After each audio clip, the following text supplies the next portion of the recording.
So I was scrolling through Facebook, and a friend of mine posted this article on their Facebook from afropunk.com. Now, I'd never heard of afropunk.com before this, honestly. So I decided to look at this. The success of Wonder Woman proves liberals are okay with imperialism as long as it's led by a, in parentheses, white woman. So the new Wonder Woman is has just come out this weekend. It was the most successful box office for a female director of any film. So you'd think the progressives and the SJWs would be all for that because it's a female empowerment, and you have a woman of color, a Jewish woman here, who is playing the lead role, a hero. This is the ultimate, fantasy for these people, and yet they have to find something wrong with it. They found imperialism, and now Gal Gadot is white, especially, because she's a non-apologetic supporter of Israel. And so I haven't read this article all the way through. It just pissed me off the first time when I read it. So a lot of this is going to be just a surprise for all of us. Now, to be honest, I have not seen the new Wonder Woman movie. I do plan on seeing the new Wonder Woman movie, partly because I want to support it, just because people are pissed off that it's Gal Gadot, and because I support her, and because I support Israel, and because Lebanon banned the movie because Gal Gadot supports Israel, and because Gal Gadot is from Israel and served in the IDF for years, I feel like I have a duty to go see it. So I probably will go see it, but I have not seen it yet. So, this is not any commentary on the movie itself. Just this response to it. I'm not even a liberal. I'm a conservative. I'm a conservative libertarian. But like, I have to go through this because I feel like I have to defend liberals on this because most liberals are good people because they support free speech, they support free enterprise, support capitalism. They support the opposite of what these progressive types support. So let's just begin the madness. This post contains spoilers. If you don't want any spoilers, please don't watch any further until you've seen the movie. I should have known. I think too much to enjoy most Hollywood approved movies, superhero movies especially. But I just wiped my memory clean of that god awful Batman vs. Superman and Jesse Eisenberg's horrendous portrayal of Lex Luthor. And so my repressed mind thought, why not? Wonder Woman. As a great comic, female superheroes have long deserved their time to shine, as have female directors of major blockbusters. And so I took my partner to see DC's latest on its opening weekend. Okay.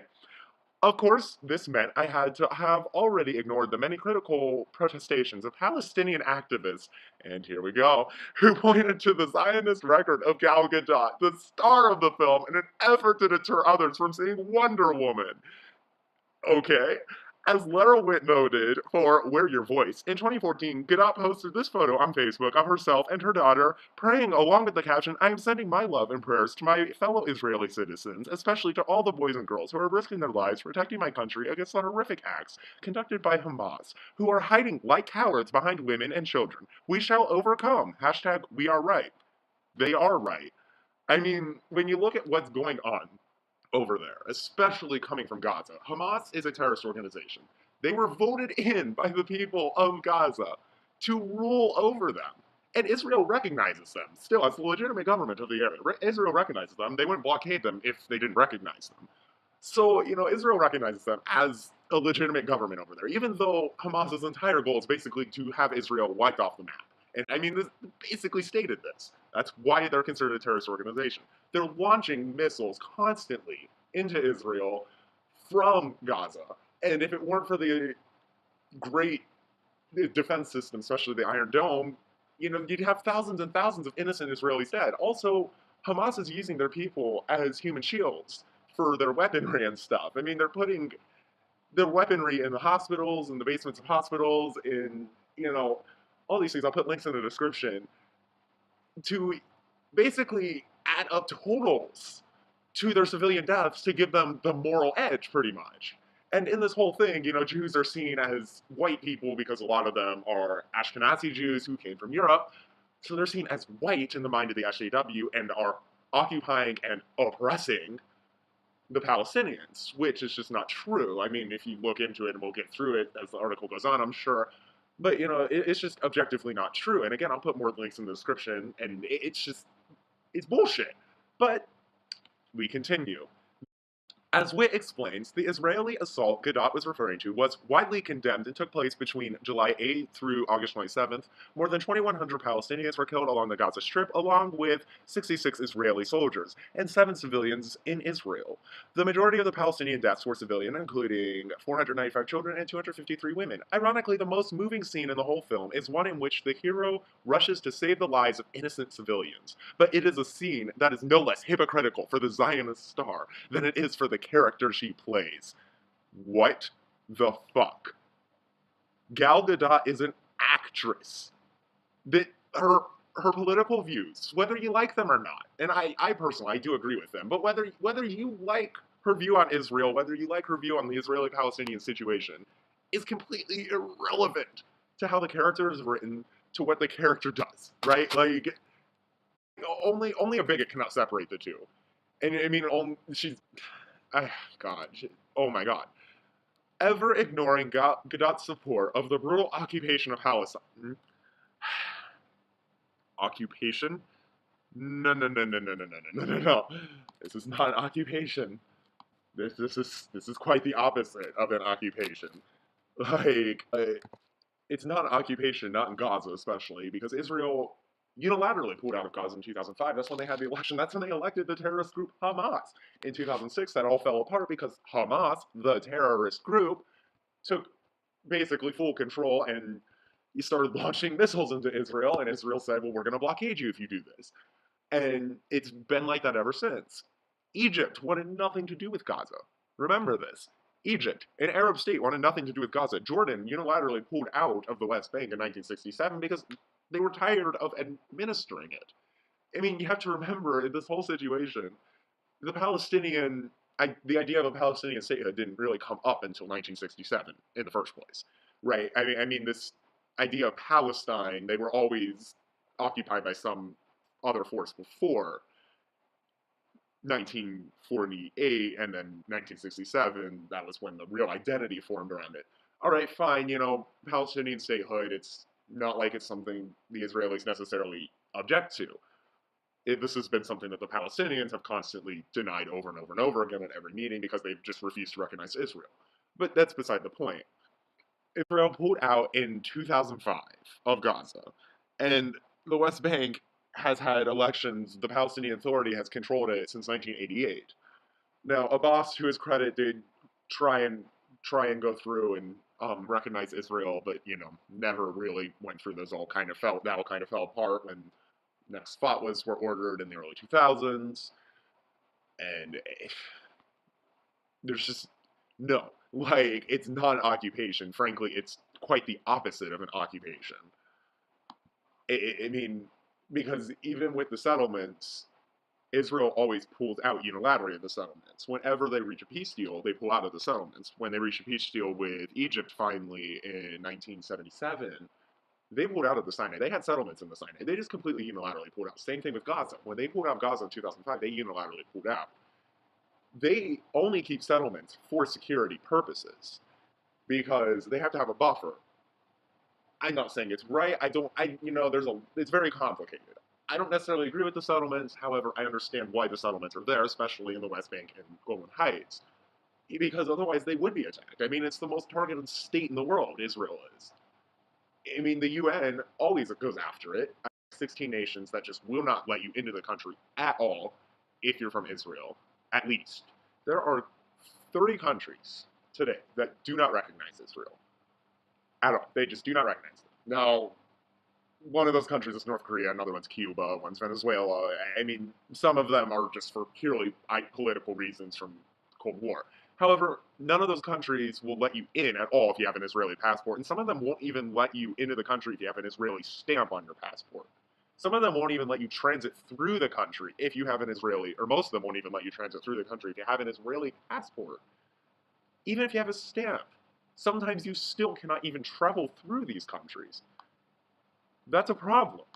I mean, and the UN supports this. Saudi Arabia, Iran, Venezuela, all sit on the Human Rights Council, and they all go after Israel all the time. I mean, Israel, one of the has one of the highest regards for human rights in the world. They have the highest regards for human rights in the Middle East. And yet they're always criticizing the Human Rights Council. Yet Iran is almost never criticized by the Human Rights Council. Yet women are treated as second-class citizens. So are all religious minorities. If you're not one of the recognized religious minorities, Jewish, Christian, or Zoroastrian, you're not included in official statistics, or you're put in one of the categories. If you're Baha'i, you're you're basically killed on spot, or you're forced to convert. You're not allowed to convert out of any religion into another religion, especially not out of Islam. You have no real political or speech or thought rights in Iran. Yet they're almost never criticized in the Human Rights Council, but Israel always is. I know I'm getting off on a tangent, so let's continue on. Even ignoring Gadot's support of the brutal occupation of Palestine, Wonder Woman is liberal white supremacist propaganda. Is it? From the jump, we are shown that the pre-release pushes for diversity in the film were met with tokenism instead. Okay? As Robert Jones Jr., son of Baldwin, explains in this great conversation with Valerie Complex about the movie, when white people say diversity, they mean tokenism. And you know what all white people think. Good to know. I didn't know you could read minds. Okay. And the first and only women of color. I'm gonna go off on another little tangent. I hate of this whole of color thing. It's so demeaning. I mean, think about this. Like, it's an abrasive term because it lumps everyone together who is not white. You mean not white. When you say of color, you mean not white. And you notice that it depends on how politically uh, in agreement they are with the SJWs and the progressives, but you'll notice that Hispanics and Asians go in and out of being of color depending on person to person and action to action. You saw this with George Zimmerman because he was white when he shot a, and killed a black kid.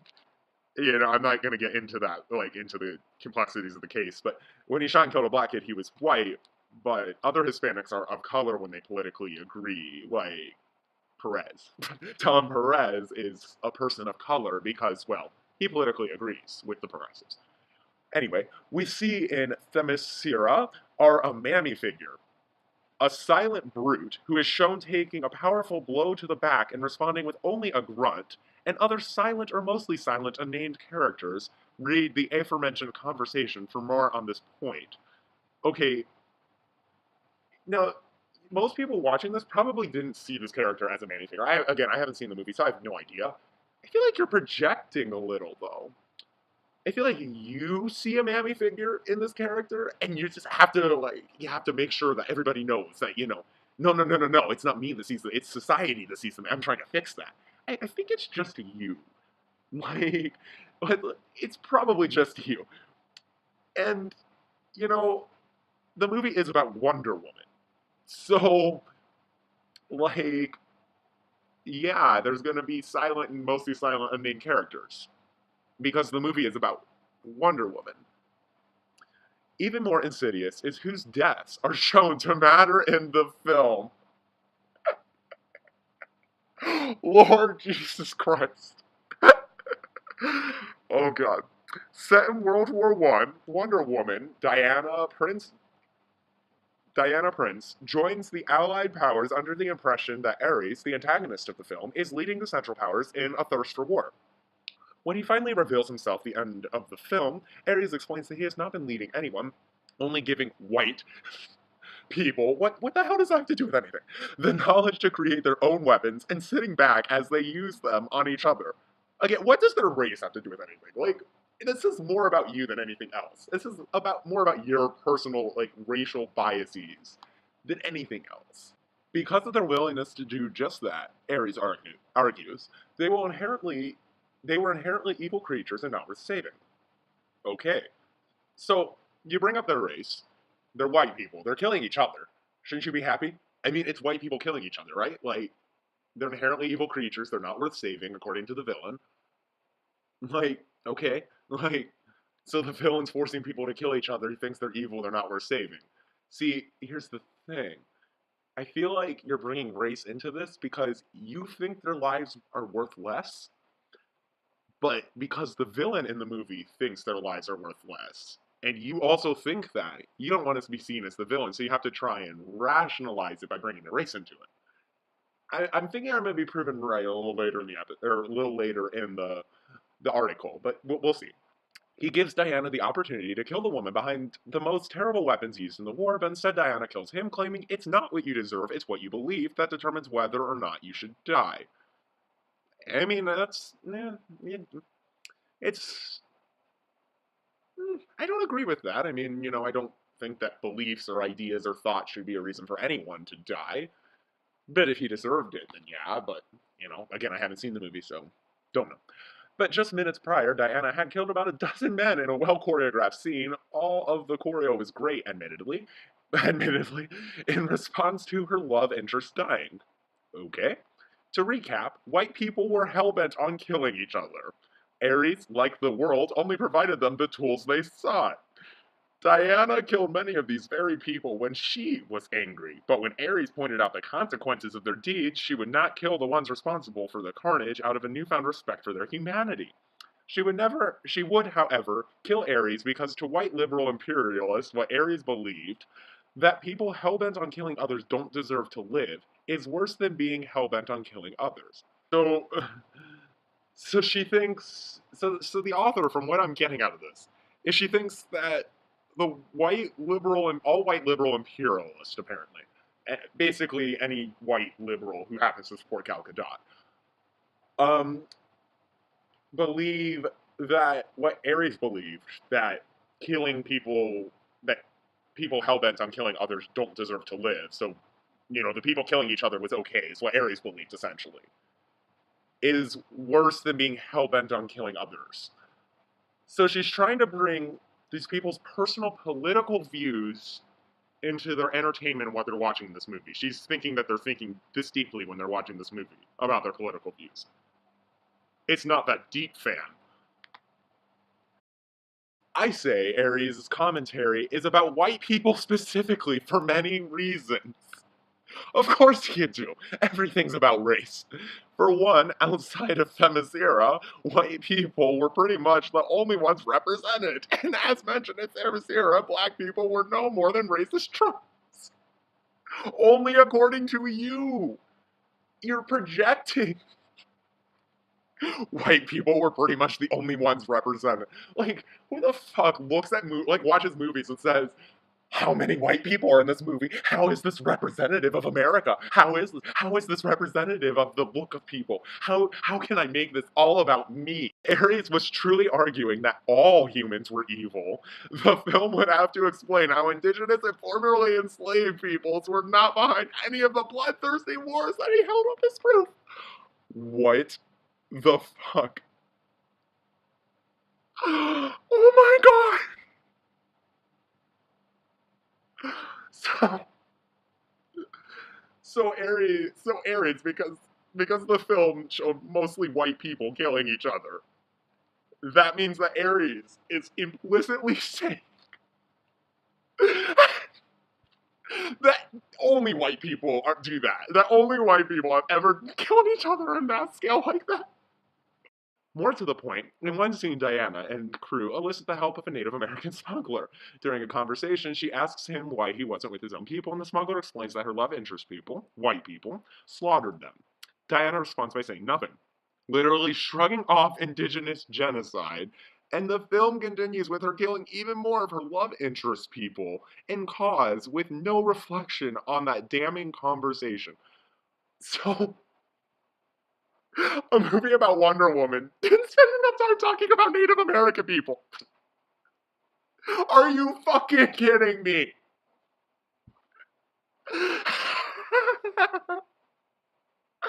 I'm going insane, I swear to God. Just to make sure we're clear, Diana later spares the white woman responsible for the most terrible deaths in the war because some people deserve a second chance, but not Ares. Okay? If her respect for life isn't consistent, it's because she only cares for life that she, representing white liberalism, deems important. You're projecting again. I mean, She doesn't represent white liberalism. Only to you does she represent white liberalism. Because you have this image in your mind that all these like white liberals are just these horrible, like oppressive imperialists who just like you have this vision in your mind of this like of white liberals being racist, sexist, imperialistic people because they don't like your Marxist way of thinking with your SJW progressiveness. And so, because they disagree with that, well, she has to represent it because you don't like her personal political decisions outside of this movie. So the whole movie has to represent this because you don't like Gal Gadot. That's what I'm getting from this. And yeah, I just love this too because you're against liberalism, right? So like you're against the right of the individual because that's what liberalism boils down to. It's the right of the individual versus Marxism, which is the right of the collective. You're arguing against liberalism, so you're arguing against the individual. The collective is bigoted. The collective is racist, sexist, depending on what class you're basing it on. It's going to be against the oppressive, quote unquote, class. So, like, you're advocating against what you claim to want when you're advocating against liberalism. Just want to point that out to you. The movie, which ends with Diana saying something along the lines of "Love conquers all." I'm not making this up. Well, I mean, it is kind of a love story, right? Like, isn't that kind of the point of Wonder Woman? She's an Amazonian who finds love. Like, went on to break box office records, as I said in the beginning, garnering rave reviews from liberal media critics along the way. Okay, this is an old story. Liberalism is okay with reducing murderously oppressive structures into mistakes and shrugging off the oppression of indigenous people as long as it has a progressive face. No, liberalism is okay with free speech and, making movies for entertainment, not to push a political agenda. When you're asking for them to push a political agenda, you're saying that the movie was not progressive enough, and therefore it was bad in its entirety because it was not progressive enough. It did not push your progressive agenda the way that you wanted it to, in exactly, your perfect little world, and it hired the wrong people, and it, according to you, tokenized people, even though you're the only one saying it, so you're projecting again, because you're the only one saying that it's tokenizing black people. So because you believe this, you've created this fiction for yourself, that the world is just this horrible, racist, oppressive place, especially the Western world. Anything that goes that doesn't cater to your narrative, well, you have to be against it because it's not catering to your narrative. It's not a part of your narrative. If it's not a part of your narrative, it's against your narrative, especially when it hires people that has people in it that politically disagree with you. And because they're not talking about the things that you want, you don't like it. But that's not the point. That's not why people want to see these movies. They want to see it for the entertainment.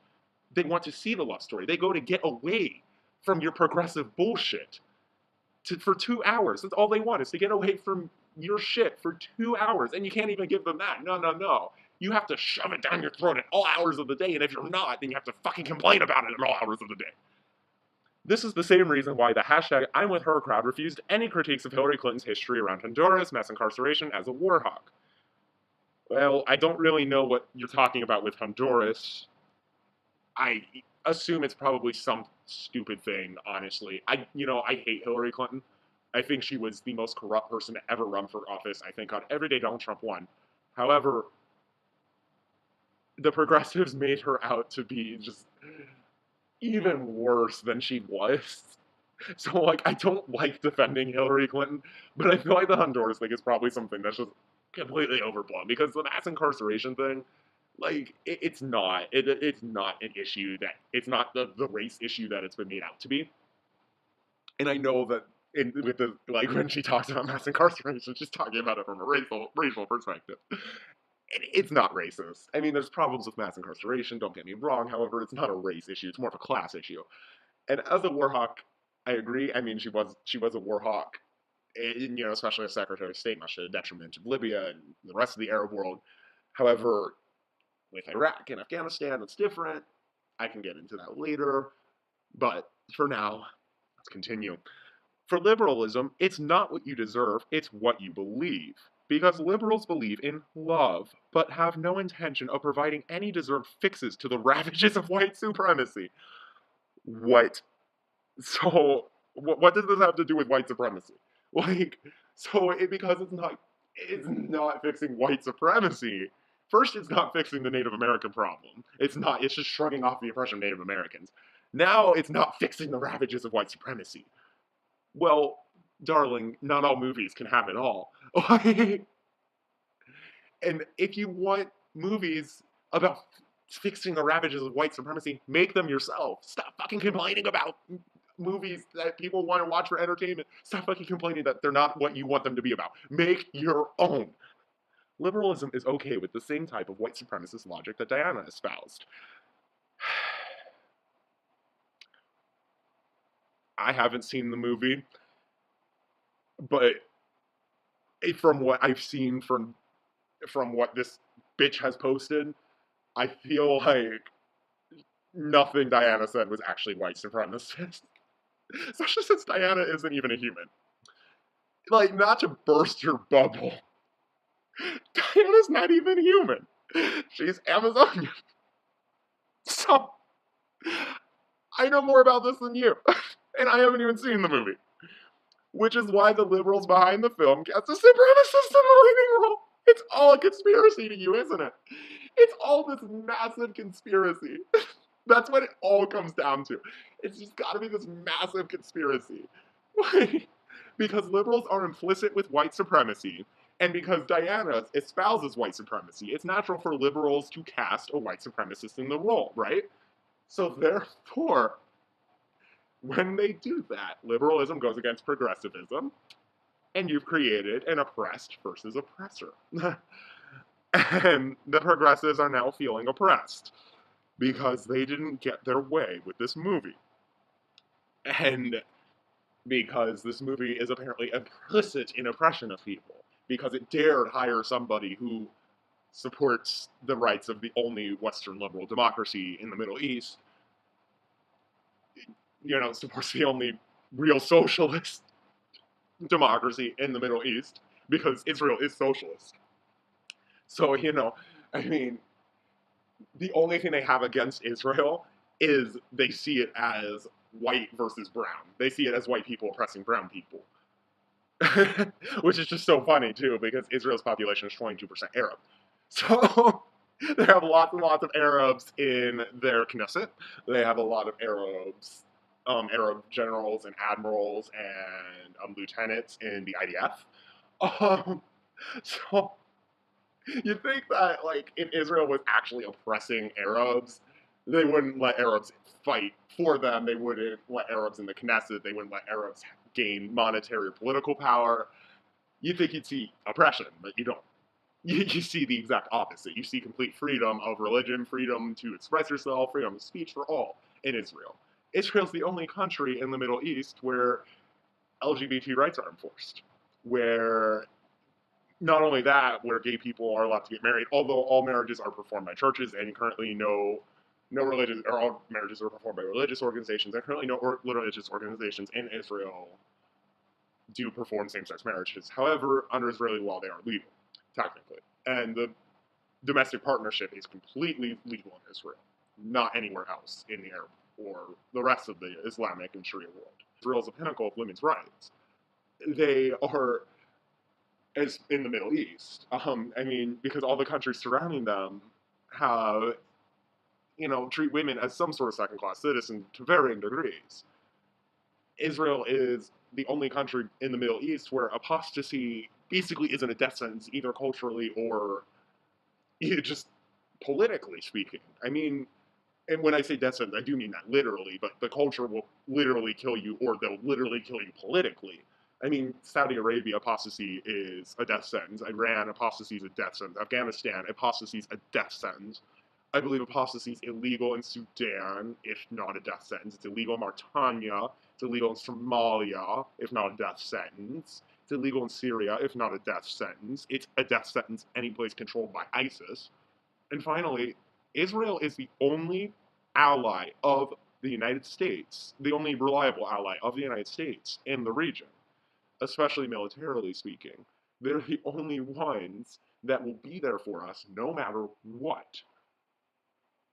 So, to finish out the article, and it is my liberal tendencies which allowed me to go see the film in the first place, instead of taking time to listen to my Palestinian siblings who were organizing protest. But liberalism will not save us.